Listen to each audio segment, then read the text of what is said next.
Sejarah perjalanan sang penjelajah, Ibnu Battuta, atau lebih lengkapnya, Abu Abdullah Muhammad bin Abdullah Al-Lawati, Al-Tanji bin Battuta, lahir pada 24 Februari tahun 1304 di Tangier, Maroko.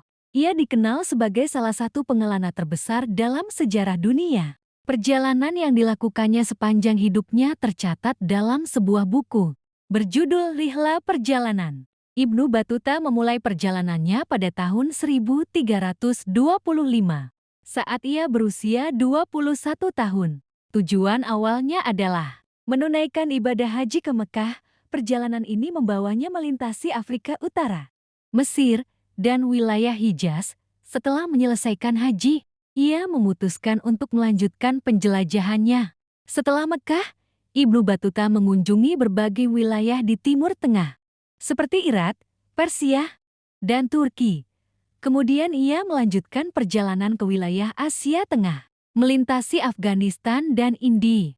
Di India, ia bekerja sebagai kadi hakim di Kesultanan Delhi di bawah pemerintahan Sultan Muhammad bin Tughlaq. Ia juga menjelajahi wilayah Asia Tenggara, termasuk Maladewa dan Sumatera.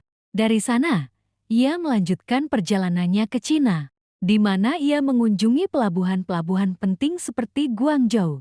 Setelah menghabiskan beberapa tahun di Asia, Ibnu Battuta kembali ke Maroko pada tahun ke-1349, namun kecintaannya pada perjalanan tak kunjung padam. Ia segera berangkat menuju kerajaan Mali di Afrika Barat, mengunjungi kota-kota seperti Timbuktu dan Gao. Setelah hampir 3 dekade berkelana, Ibnu Battuta akhirnya kembali ke Maroko untuk menetap.